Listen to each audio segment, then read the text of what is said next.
Hi everybody, I'm Matt, N3NWV. And today we're going to go into part 2 of our Introduction to POTA series and talk about getting yourself set up to hunt.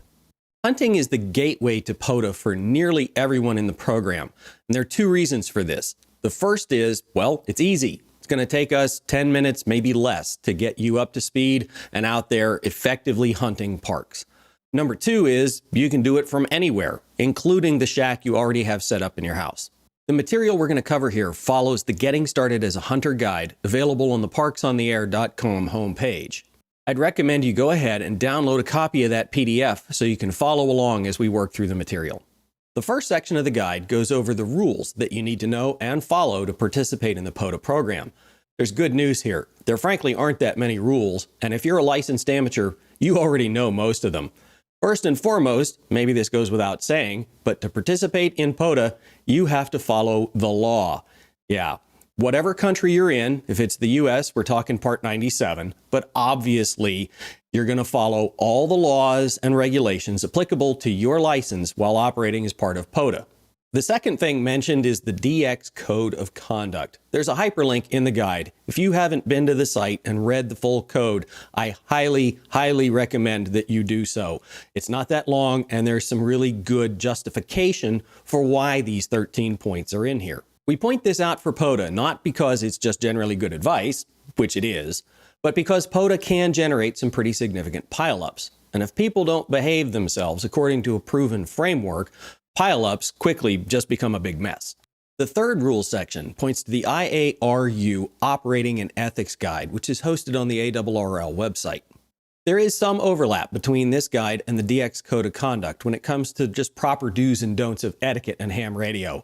But this guide goes into a lot more detail about exactly how to operate properly, especially if you're new to the hobby or it's been a while since you've operated in traffic without it being a contest. Reviewing this guide is a great way to make sure you're dotting the I's, crossing the T's, and just doing it the way you're supposed to. And then finally, we get down to the actual POTA program specific rules. The first part is the POTA Code of Conduct, and as you read through here, you'll see that if you're following the rules we've already talked about, you're not going to have any problems here. Towards the bottom of the page are the more specific technical rules for POTA, and as you read through these, what you'll discover is that for the most part, the rules are to guide activators. You as a hunter don't have much to worry about when chasing parks. In fact, the only rule related to hunting is that there's not really a rule. You as the hunter can be anywhere. Home, mobile, friend's house, at another park, wherever you happen to be, you can hunt. There is also this stipulation that land repeaters are not allowed. This is part of the definition of what is a POTA contact, which we're going to get into here in a minute. Just know that the only repeater you can use to count as a valid POTA CUSO better be in orbit. Okay, so much for the rules. Let's get you set up and started hunting. While we're on the website, and before we start that process, I want to call your attention to the FAQ document.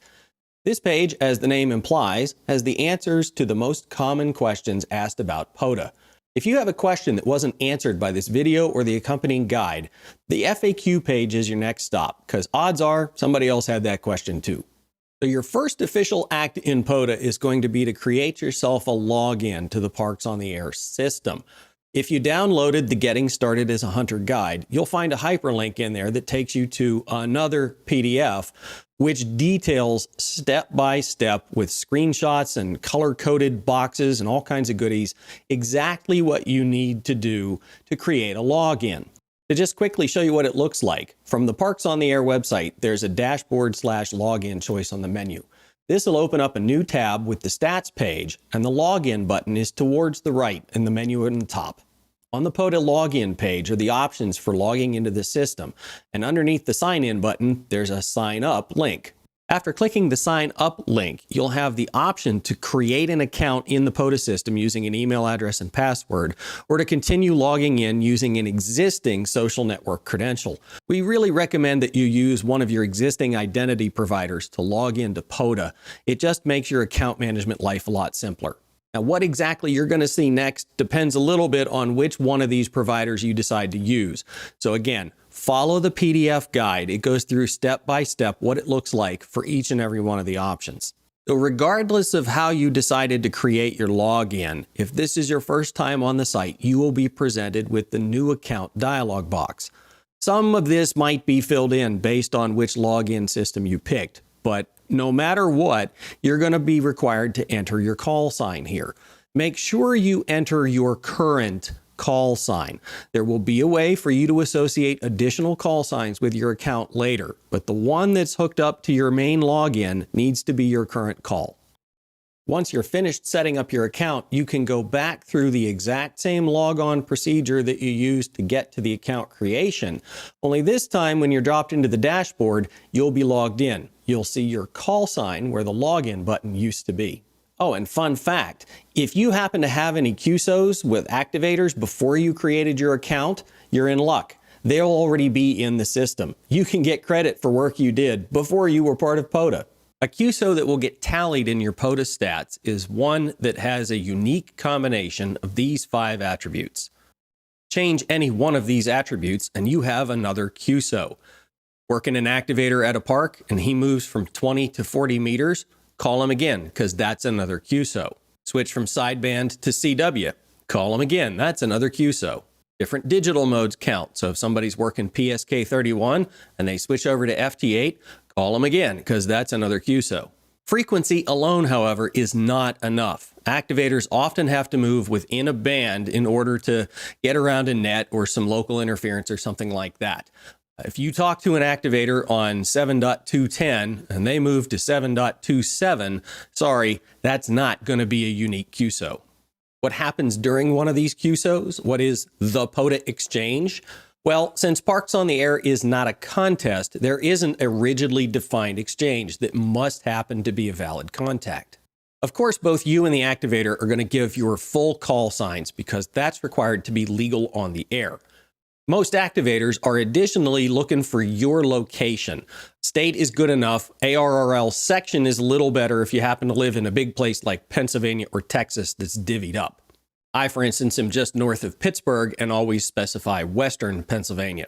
And finally, an honest signal report. None of these made up contest 5.9s for stations you can barely hear. The activators are genuinely interested in how well their signal is getting to various places. You probably are too.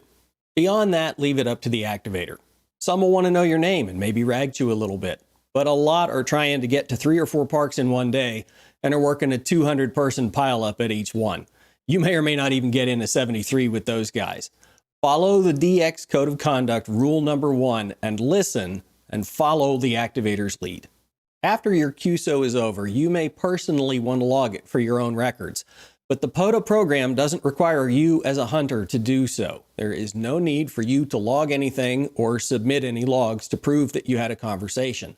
All the statistics on the Parks on the Air website are driven by the logs created by activators.